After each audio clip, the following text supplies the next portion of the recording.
Hola, buenas, soy Pablo Alvarado, interno de sexto año y vecino de este edificio, y hoy les vengo a hablar acerca de la importancia del DEA y por qué es importante que la comunidad tenga uno. ¿Cuáles son los objetivos? Es decir, ¿qué cosas tendrían que quedarle claro al final de este video? Lo principal, conocer la importancia del rol del desfibrilador externo automático en la reanimación cardiopulmonar o RCP. Y a nivel secundario, conocer la cadena de supervivencia del adulto y sus eslabones en el ambiente extrahospitalario. Conocer las ventajas de la desfibrilación rápida y dar nociones básicas acerca del funcionamiento del DEA, siendo el público objetivo residentes del edificio Suárez Mujica 420, siendo extensible a residentes del edificio Suárez Mujica 411, al quedar al frente y tener características similares al anterior. Entonces, imagine que está esperando el ascensor junto a otra persona y ésta cae al suelo, no responde a estímulos que usted hace para intentar que ésta reaccione, gritos, estímulos táctiles y dolorosos, y además no respira. Estas dos cosas configuran un paro cardiorrespiratorio, es decir, el corazón no está ejerciendo su función de bombear sangre a órganos vitales y los pulmones no están oxigenando dicha sangre. ¿Qué hacemos ante esta situación? Reanimación cardiopulmonar o, según sus siglas, RCP. ¿Qué es la reanimación cardiopulmonar? Es un conjunto de maniobras que se emplean para mantener la circulación de la sangre hacia órganos nobles, principalmente el cerebro, con el fin de mantener con vida a la persona en paro cardiorrespiratorio, así como su funcionalidad. Esta se constituye por una serie de acciones que deben realizarse en un orden determinado, a lo que se denomina cadena de supervivencia. Esta parte con el reconocimiento del paro, como ya vimos, una persona que no responde a estímulos y no respira, y la activación del sistema de emergencia, es decir, pedir ayuda, llamar a la ambulancia al 131 y pedir o solicitar un DEA. Acto seguido, debemos iniciar las compresiones torácicas y ventilaciones en una relación 30:2. No es el objetivo de este video abordar cómo se realizan adecuadamente estas tareas. Existen muchos videos que tratan sobre este tema, además de talleres donde se puede poner en práctica dichas maniobras. El tercer paso es la desfibrilación rápida, para lo cual se requiere un DEA accesible, siendo fundamental para la supervivencia de la persona, como veremos más adelante. Los siguientes pasos son la llegada de servicios sanitarios de emergencia y el soporte vital avanzado, que son llevados a cabo por profesionales entrenados para esto, por lo que a nosotros nos deben importar principalmente los primeros tres pasos: reconocer el paro y activar el sistema de emergencia, realizar compresiones y ventilaciones y realizar una desfibrilación lo más tempranamente posible, que es lo que nos convoca en esta sesión. ¿Qué es el desfibrilador? ¿Cómo viene? ¿Cómo lo reconozco? Bueno, el DEA viene dentro de un kit de reanimación, que incluye cosas que hacen más fácil y efectiva la desfibrilación.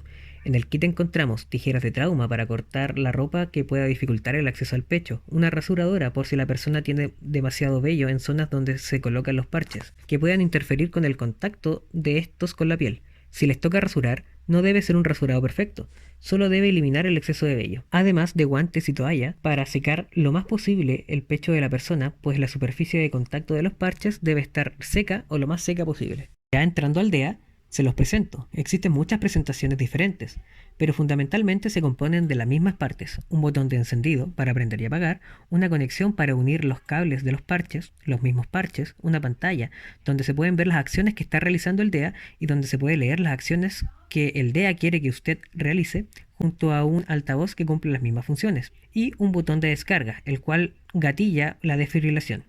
Los parches, como se puede ver al lado derecho de la pantalla, tienen impresos las posiciones donde deben ser colocados. En caso de que la persona que se encuentre en paro presente mamas, los parches deben colocarse bajo estas o superior o por encima de estas, nunca sobre las mamas. ¿Cómo funciona? Una vez encendido, los parches se colocan mientras se realizan las compresiones. Si usted está solo, deberá dejar de hacer estas para colocarlos. Luego el DEA procederá a analizar el ritmo. En este momento, nadie debe tocar al paciente.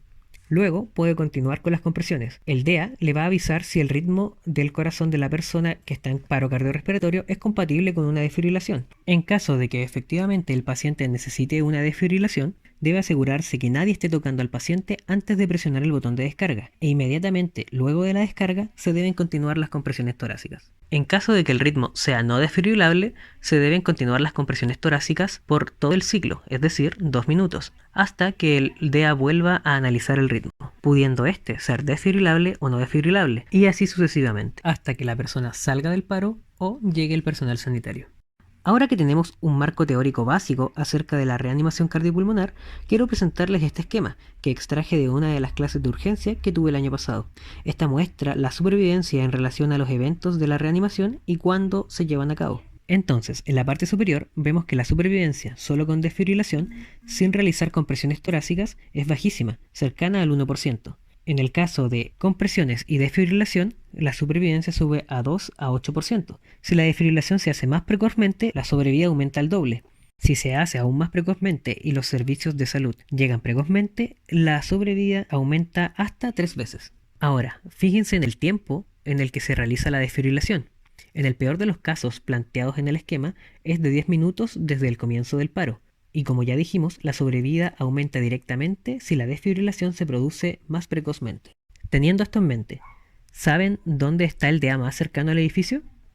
Está en el Metro Irarrázaval, a 800 metros, que según Google Maps se encuentra a 10 minutos caminando, y eso solo de ida. Tienen que sumar el regreso, lo que suman aproximadamente 20 minutos. Flaco favor se le está haciendo a la persona que está en paro. La recomendación de la AJA, Asociación Americana del Corazón, recomienda que el DEA esté a una distancia entre 100 a 150 metros para que su cobertura sea adecuada. Lo anterior es una estimación desde la puerta del edificio, pero ¿y si el paro ocurre en el piso 7? Este es un estudio que se realizó en Corea del Sur, donde se compararon la respuesta de los servicios de emergencia y el pronóstico neurológico de personas en paro cardiorrespiratorio que ocurrieron en pisos 1 o 2 versus los que ocurrieron en pisos más altos, 3 o más. Concluyeron que los pisos superiores tenían tiempos de espera y tiempos en escena mayores que los pisos inferiores, junto con un peor pronóstico neurológico. Digamos que usted no cree en las recomendaciones de la AJA ni en el esquema que les mostré anteriormente.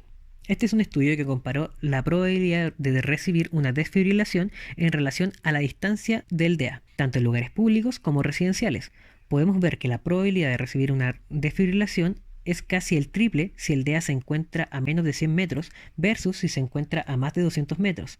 Esto en lugares públicos, pues en residencias la probabilidad es 7 veces mayor. En este estudio, además se concluye que la sobrevida a 30 días es casi el doble si el DEA se encuentra a una distancia cercana a los 0 metros de distancia versus si se encuentra a más de 200 metros.